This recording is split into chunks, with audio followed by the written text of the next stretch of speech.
Assalamualaikum warahmatullahi wabarakatuh.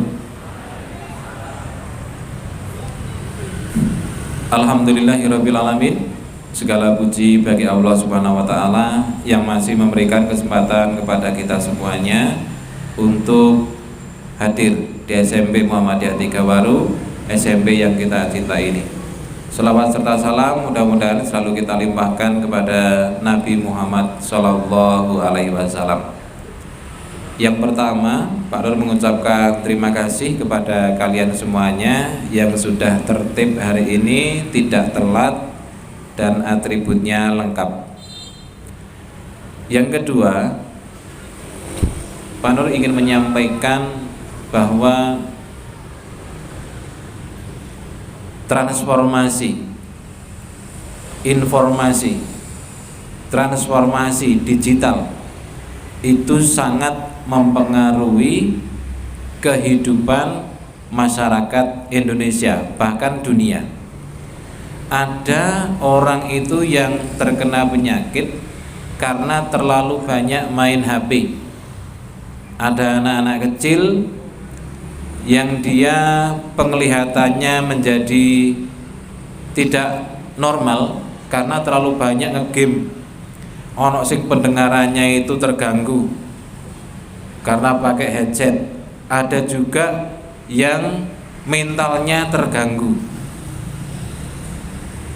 karena di masa pandemi ini yang namanya transformasi digital, transformasi informasi, komunikasi itu memang luar biasa perubahannya.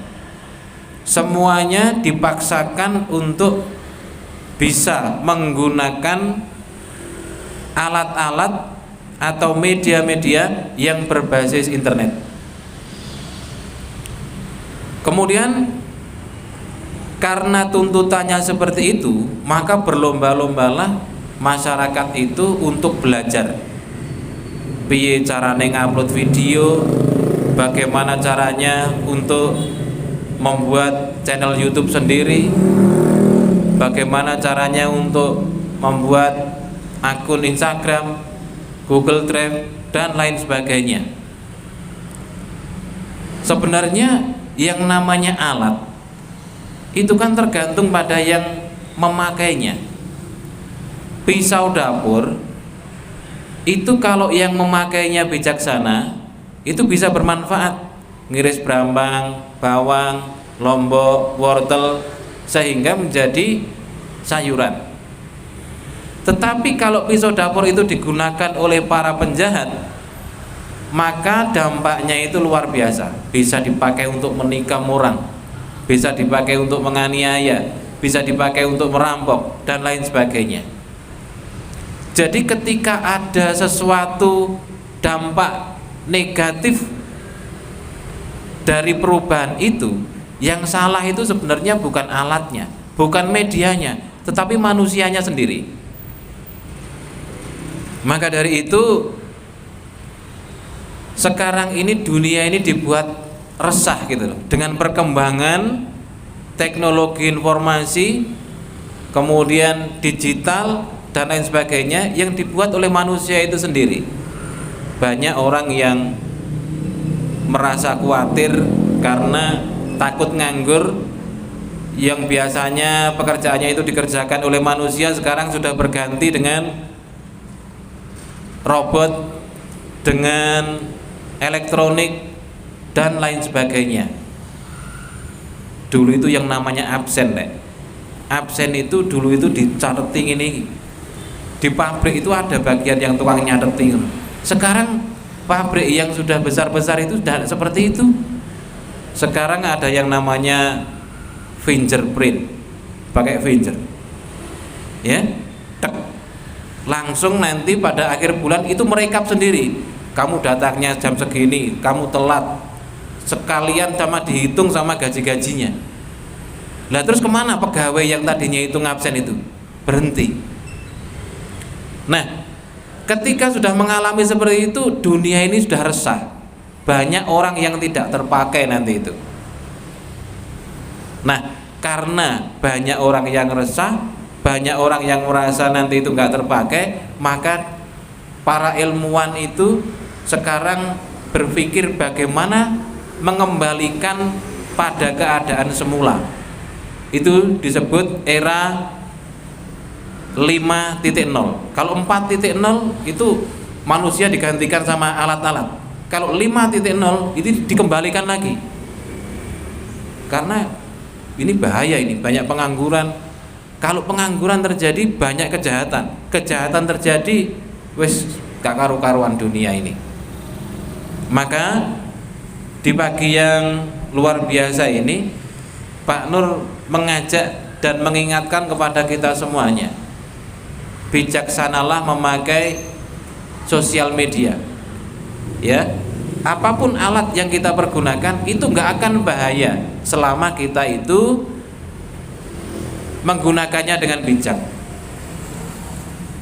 Maka ketika menghadapi seperti ini, khususnya di Indonesia, ini sedang menggalakkan bagaimana caranya pemerintah itu mengajarkan pendidikan karakter, pendidikan akhlak.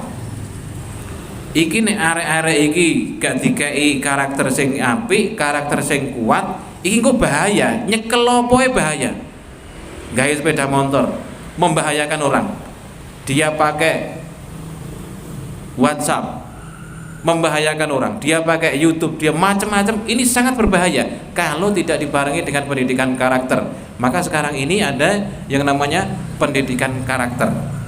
Itu sebenarnya itu untuk ngerem kita barangkali nanti akan berbuat yang enggak di sosial media menggunakan alat-alat itu supaya berhenti, supaya ingat gitu loh, oh nek ngene iki salah.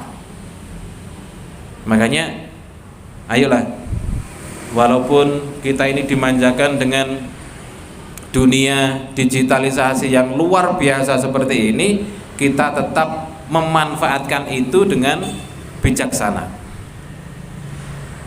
Sumber belajar itu kalau dulu itu hanya guru dan buku. Sing duwe bukune kuwi ya kur gurune tok. Pak Nur masih ingat kelas 4 SD menjadi sekretaris kelas, nek kepengin ngerti isine bukune gurune kuwi mau, Pak Nur disuruh maju, suruh nyatet halaman 7 sampai halaman 10 dicuwat ben ngerti isi bukune gurune kuwi mau. Sekarang enggak. Sekarang kita bisa ada YouTube, bisa ada Instagram, TikTok dan macam-macam itu. Saya lihat tadi malam itu ada pelajaran bahasa Inggris, tutorial bahasa Inggris 1 menit di TikTok, ya. Bedanya lem, dudu lem sama like. Wow, tak delok. Sret. Lem iku lampu. Like apa like? Sinar. Ternyata penggunaannya beda. Itu tahu baru tadi malam. Loh, ternyata seperti ini. Gitu loh. Jadi tergantung bagaimana kita menggunakannya. Awak dhewe arep belajar bahasa Inggris ono, arep belajar bahasa Arab ono, belajar basa Madura insyaallah ono. Cuma Pak Nur belum pernah membuka itu. Coba kamu buka. Mau belajar nyayur asem ono, belajar bikin donat ono, belajar bikin roti bakar ono, dan itu tutorialnya lengkap sekali. Jadi nek awak dhewe urip ning alam koyo ngene terus dadi wong bingung, ya, dadi wong bingung, iku kita itu keterlaluan gitu loh.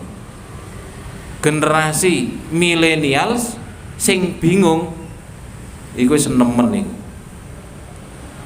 Ada yang Bu Fitri kemarin podcast sama Pak Nur, kamu lihat di YouTube-nya ini, presenter Mugaru itu ya. Pak Nur tanya, Bu Fitri ini bisa merias dan bayarannya mahal. Ini dari siapa? Otodidak. Coba, otodidak. Bu Fitri, guru kesenian. Nanti kamu lihat podcastnya Pak Nur. Beliau ini bisa nari, bisa nyanyi, bisa rias, bisa mengajar kesenian dan lain sebagainya. Multi talent. Karena apa? Memanfaatkan apa yang ada, ya toh, itu menjadi sebuah keahlian. Maka dari itu, ayo kita semuanya belajar. Ojo ono sing bingung. Ditekoki cita-citanya aja sampai bingung. Cita-citamu jadi apa? Duh Pak, Pak, gak ngerti Pak. Iku generasi milenial sing nemen apa ya basane ya tak kayak basa sing rada kereng ngono ben rada isin ya. Generasi milenial sing koplak ditekoki cita-citane gak ngerti malah bingung dhewe. Lho ya kepiye to iki? Ya. Cita-cita itu kan tujuan. Ketika kamu jalan ditanya, "Mau kemana, Mbak?" "Enggak tahu, Pak, saya, Pak. Sepokok mlaku wae." Koplak iki. Gak ngerti tujuane gitu. Ya. Oke. Kita semuanya belajar, Pak Nur belajar, kalian juga belajar. Karena belajar itu dari lahir sampai kita meninggal nanti. Dan hari ini ada pemeriksaan atribut. Kurang lebihnya mohon maaf. Assalamualaikum warahmatullahi wabarakatuh.